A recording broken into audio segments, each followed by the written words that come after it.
من أرض رواها الشهداء بدمائهم الزكية، من وطن اسمه الجزائر، وطن أبى الضيم ورفض الخنوع وانبعث من رماد الاستعمار كطائر الفينيق. ننادي اليوم أبناءه، عباقرته وعلماؤه وأطباؤه، باحثين في كل أصقاع الدنيا. هذه الأرض تناديكم، هذه الأم التي طال صبرها وكاد الشوق أن يقتلها تنتظركم.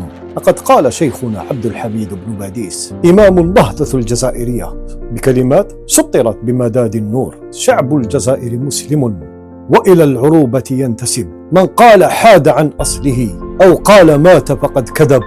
واليوم نؤكد أن هذا الشعب لا يزال حيا، ينبض بالعزيمة، ينبض بعلم أبنائه كما نبض بدم شهدائه.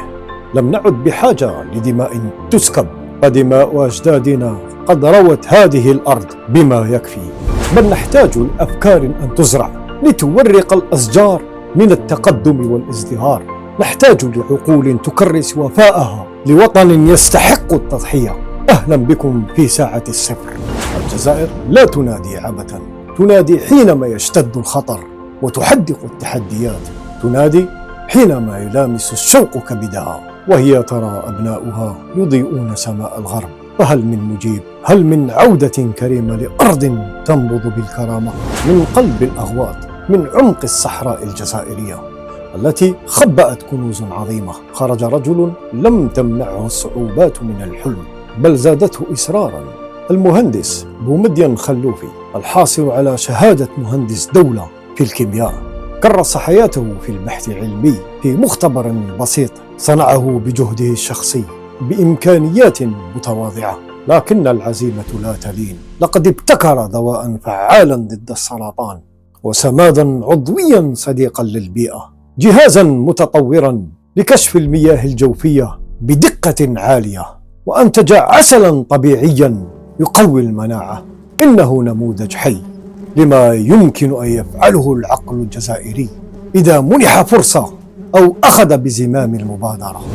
هذا العالم لم يظهر على الإعلام ولم ينتظر الدعم، لكنه رفع الراية الجزائرية بعلمه وبعزيمته، واليوم وجب علينا أن نكرمه ونستلهم منه الطريق. فكم من بومدين مخلوف يعيش بيننا أو في الخارج، يمتلك عقلا يضيء درب الوطن، ينتظر منا فقط فرصة أو حتى نداء صادقا من أرض أنجبته. لطالما آمن عظماؤنا بقيمة العلم والمعرفة. لقد قال العلامة عبد الرحمن الثعالبي: من كان بالله أعرف كان منه أخوف. وهذا الخوف ليس خوف ضعف بل خوف مسؤولية، مسؤولية العلم الذي يحمله خيرة الجزائر تجاه وطنهم وأمتهم، مسؤولية تفرض عليهم العودة والبناء. فالأوطان لا تبنى إلا بسواعد أبنائها وعقولهم النيرة. لكم أنتم أيها العباقرة، أنتم الذين غادرتم الوطن للعلم والمعرفة، تاركين خلفكم جزءا من أرواحكم. أنتم في كندا وفرنسا وألمانيا وأمريكا، في كل بقعة من بقاع الأرض عندكم أفكار يمكن أن تغير وجه الجزائر. شهادتكم وأبعاتكم ثمينة، لكن ألم يحن الوقت أن تثمر هذه الطاقات في أرضها؟ أرض تنتظركم بلهفة وتراقب عودتكم بفارغ الصبر. الجزائر تغيرت، نعم، لقد تجاوزت الكثير من التحديات وتخطت المراحل الصعبة، وفتحت اليوم ذراعيها لاستقبالكم. الدولة فتحت بابا واسعا لاستقبال أبنائها، ووضعت خططا طموحة للاستفادة من كفاءتكم.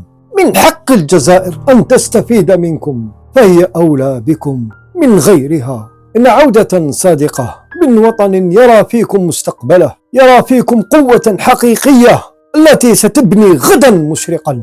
لا تترددوا، لا تلتفتوا للخلف، فالمستقبل هنا في وطنكم الأم. فيا قرة عيني يا من نبت في الوطن، نزفت علما وهجرت الأهل والسكن، واليوم أرضك تنادي والنداء حنون.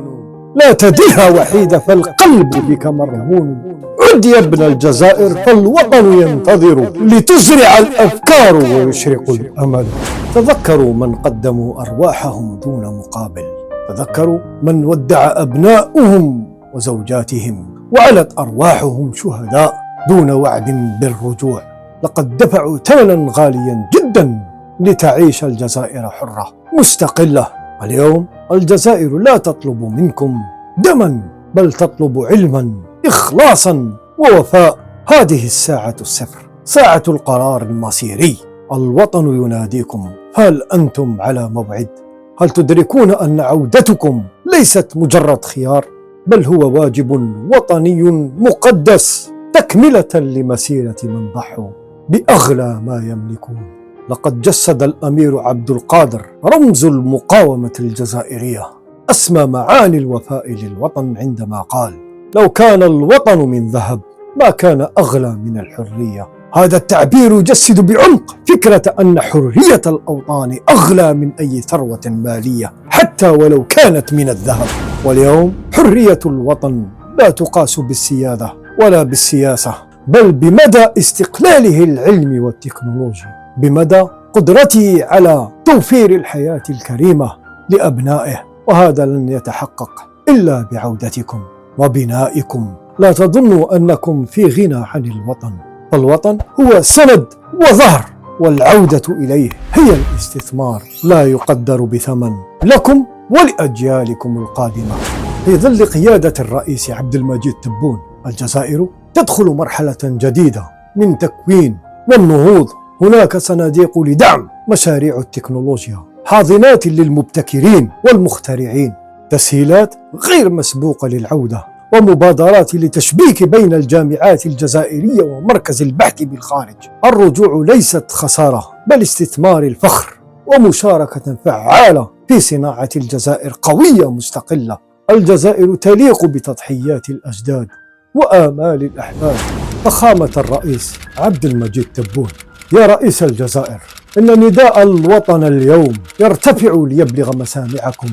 إن عباقرة الجزائر ومخترعيها الذين غادروا مرغمين أو سعيا للعلم ينتظرون منكم دعوة صادقة وملحة للعودة، دعوة بلا شروط أو طلبات تعجيزية منهم. إن الجزائر اليوم هي تواجه تحديات عظيمة وتتطلع لمستقبل مشرق، بحاجة ماسة لعقول أبنائها المهاجرين. إنهم ثروة لا تقدر بثمن، وعودتكم ستكون مفتاحا للحظتنا الحقيقية. اجعلوا عودتكم سهلة ومرحبا بها، فالوطن ينتظركم، والجزائر بحاجة لكل يد مخلصة وعقل مبدع. إنكم تملكون المفتاح الحقيقي، حلم العودة، فلا تترددوا في فتحه على مصراعيه.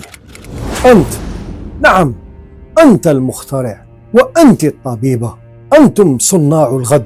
الجزائر أمكم، لا تتركوها وحيدة تواجه التحديات. من لا يستجيب لنداء الأم فقد خسر ذاته وخسر شرفه وخسر بركة أرضه. عودتكم ليست فقط رجوعا جغرافيا، بل موقف شرف ووعد وفاء، ووعد مخلص لأرضكم ولتضحية الأجداد.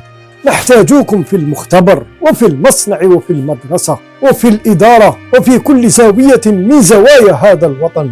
هنا يبدأ التغيير الحقيقي، هنا تبدأ قصة مستقبل تكتب بأيادي جزائرية، بقلوب مؤمنة وعقول منيرة. هذا الوطن أمانة في أعناقنا جميعا.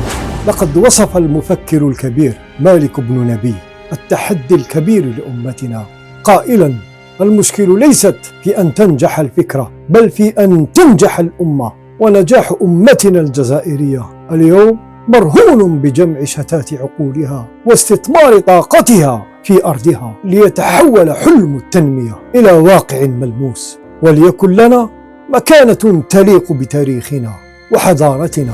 وعلى الدولة اليوم أن تؤدي واجبها كاملا لأجل من أبدعوا وهاجروا. لا تهميش بعد اليوم، بلدنا محاطة بالتحديات والمخاطر قد لا يراها الجميع، لكننا نؤمن أن هناك رجالا لا يخافون ولا يتراجعون، رجال يقولون: يا جزائر لا تخافي، نحن هنا سندا لك وعونا.